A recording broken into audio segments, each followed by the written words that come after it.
if a consumer goes into a credit union or their community bank and they say, hey, I'd like to, look into refinancing my mortgage, and they say, great, have a seat, we'll talk to you tomorrow or the next day.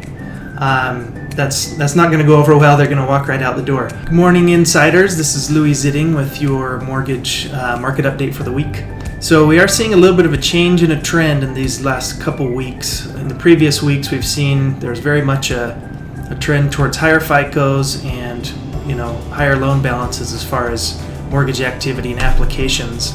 And this is the first week where we saw a shift towards some lower FICOs and some lower loan amounts getting served, which is really good to see. We need more of that. It was very much, 300,000 and above and 700 above consumers that were taking advantage of the current market. So little improvement on that, lowering, going down into the FICOs and those lower loan balances around 100 to 200,000. Overall, the apps last week were lower than the first 2 weeks of the month, and we talked about this before.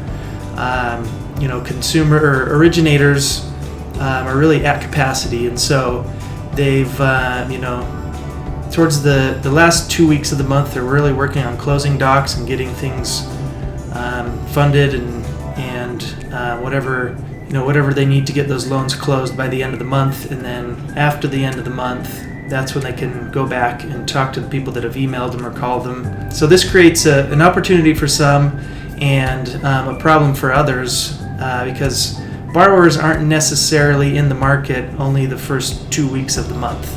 It just really depends on when they decide, hey, I'm going to take advantage of these rates and I'm going to call my originator or respond to a marketing piece. And with loan originators, hitting capacity of just the amount of loans that they can originate with all the refinance business and, home buyer business slowly picking up, then some borrowers are getting neglected. We've seen, we see auto replies from many loan originators that say, hey, I am in the office. I'm going to get to your email as quickly as possible. So we know that, consumers they're getting a lot of voicemail and they're getting email autoresponders. Having done consumer direct marketing for years, we know that when somebody's in the market and they engage with a marketing piece or they reach out to, look into mortgage options, if they get a voicemail or an autoresponder, that's the death of a lead. Everyone's familiar with speed to lead, and that's just completely the opposite of speed to lead. So something to think about is, and we've talked about this in previous blogs, adopt a no voicemail policy and a no email autoresponder policy. And you can kind of think of it like this. If a consumer goes into a credit union or their community bank and they say, hey, I'd like to look into refinancing my mortgage, and they say, great, have a seat, we'll talk to you tomorrow or the next day. That's not going to go over well. They're going to walk right out the door. This is similar to what a lot of originators are doing right now, and they're busy, and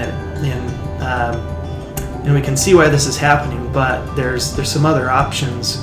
I think something to consider is, if you have a receptionist or you can get an assistant, even a virtual assistant, then you're going to retain those clients much better if when the phone rings, they get a live person, even if it's not you, the originator, to instantly answer, what are the rates today, or what are my options. Still getting a live person that says, hey, I work with so-and-so, they're on the phone, and I'm going to gather a little info, and then they'll be giving you a call back as soon as they're off the phone. This is much better.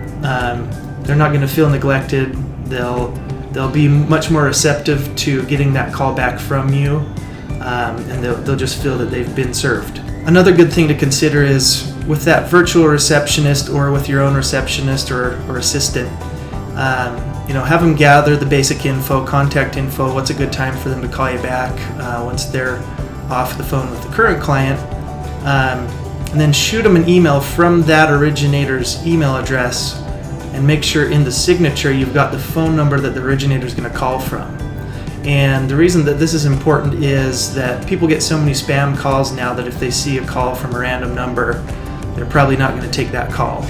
So, but if you've seen on your smartphone, if you've received an email that has a phone number in it, sometimes it will say maybe, loan officer's name. So that can be like a 10 times difference if they're going to answer the phone when they call when you call them back. So just something to consider.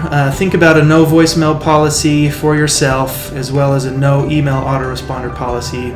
Or if it is, if you do feel like you want to do an email autoresponder, don't make it say, hey, I'm busy, I can't talk to you now, or I can't help you. Make it say, hey, I'm on the phone, I'm going to call you back from this phone number shortly. And then try and do that as quickly as possible, because people have a short attention span. They'll go pick up another offer or talk to their bank or credit union. So that's what we have for the week. Thanks for listening, and feel free to share this with anyone else. Subscribe to our blog, join our Facebook group, and have a great week.